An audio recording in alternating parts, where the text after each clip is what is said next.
Well, I'm delighted to be joined by one of my favourite owners, judged on Twitter anyway, the very entertaining Chris Wright. And you've got some history in this game, haven't you? But this has to be one of your better seasons. Yes, it would be. It would be. I mean, I've had good seasons before, but yeah, if they were all this good, I'd be very happy. And we'll talk about Wonderful tonight because she's just a super filly, and I think she's been beautifully campaigned, hasn't she? When you bought her, was it always the plan to stick to mainly French races, or has that sort of developed with time? It wasn't the plan as such, but she is French bred, so she's qualified for French premiums, and I don't think there was a specific plan to do that. It's just the way it's worked out. And obviously the prize money with the premiums has been better in France than it would have been in the UK. The trainer's French.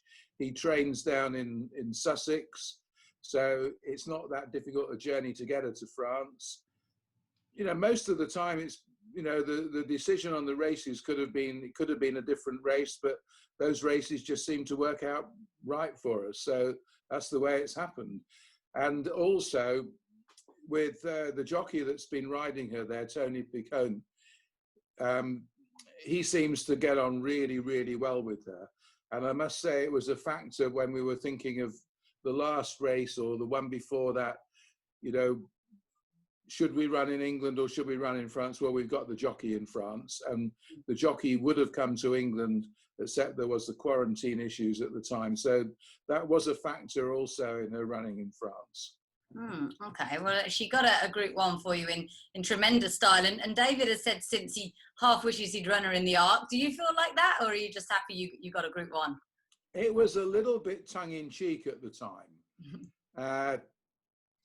And the way it worked out, the way the Arc worked out with the Irish horses not running and Enable not running her race and maybe Stradivarius not running his race, it was clearly a very open Arc. Now, whether she would have been good enough to have featured, I don't know, but she would have had a much better chance than we would have expected at the time that the decision was made, and probably a much better chance than she would have any other year. How do you think she'll go on Saturday? It seems, if it keeps on raining, that it's pretty much perfect for her, but obviously you've got quite a quick turnaround. She is tough, but it is a quick turnaround. I don't, if they all turn up, it's going to be a very hot race, obviously. As far as the ground's concerned, I would have thought by Saturday the ground would have been probably like soft side of good or soft. It's not going to be like freakishly heavy, so it's not really going to inconvenience an awful lot of the faster ground horses. I see. Yeah, that's a very balanced answer. But you keep her in training next year, as I said. You've got the Arc as a long-term aim. And where does she rank in your affections up against Crescelium, Culture Vulture? You've had so many good fillies. Yes, I mean, it's a difficult question because I haven't been able to see her race, which, you know, is obviously a little bit of a disadvantage. Whereas with Crescelium, I did see her race pretty well all the time. They're hard to say, really. Right now, she rates the highest because she's the one that's here and now. Yeah. But Crescelium, you know, Crescelium was clearly very special. I know Richard Hughes said that she was the best filly he'd ever ridden and the best 2-year-old he'd ever ridden. And, you know, that takes quite a lot to achieve that. I mean, she bolted up in the Breeders' Cup Juvenile Fillies, as you know. She was a very short price favourite for the 1,000 guineas. And then, of course, it all went wrong. So very unfortunate story. Also, I mean, she was a 2-year-old that never ran at 3. Culture Vulture was pretty special too. They're all pretty special at that level. They're all pretty special, actually, if they're, you know, if they're well above average.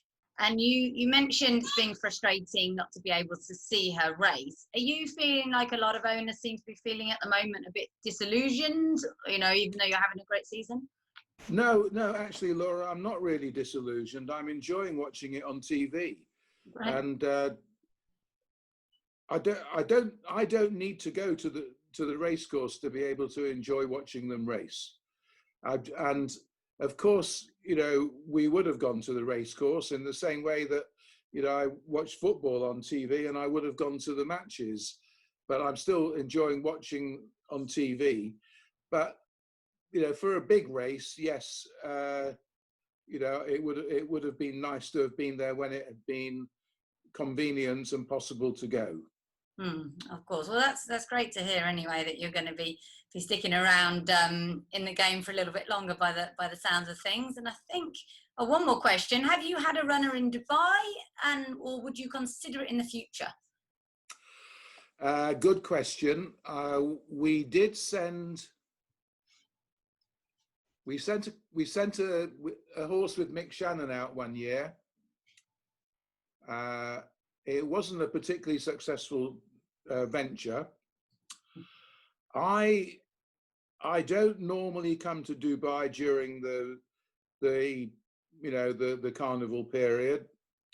I've got a place in Antigua. We go to Antigua for you know a lot of January, February, and also I go skiing in Aspen. So I sort of go that side of the world rather than coming your side.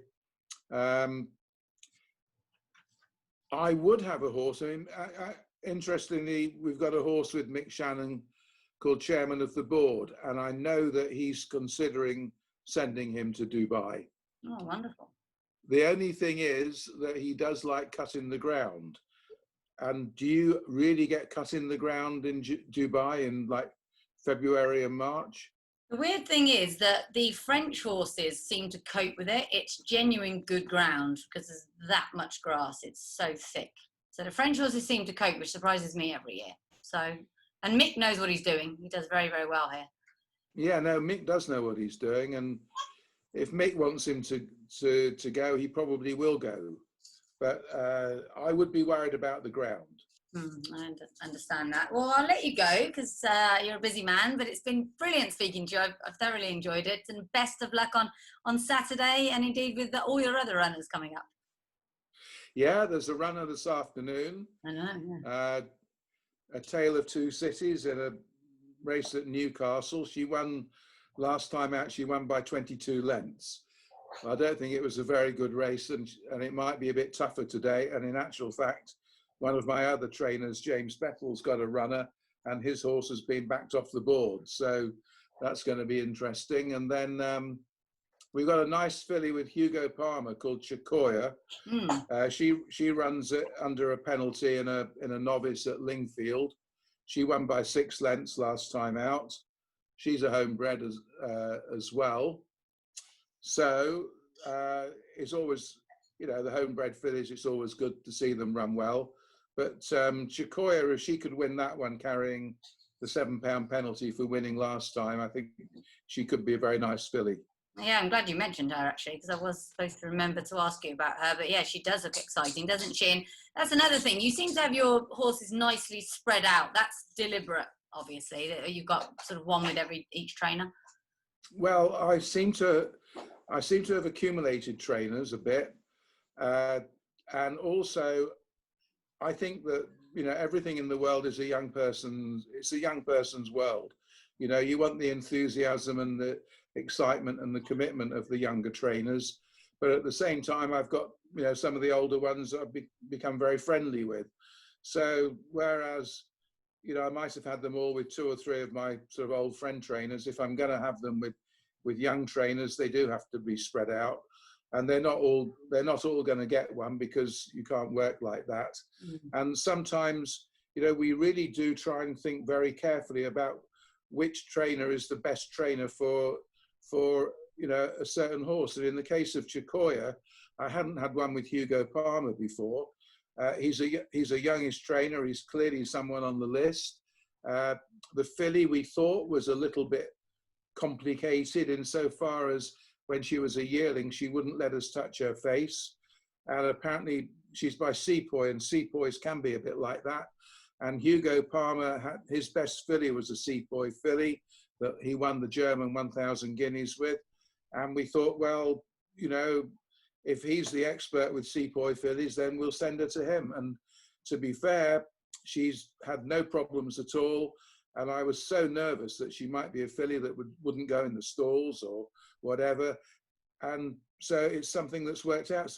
So we do try and think very carefully about who would be the absolute best trainer for whichever yearling we've got.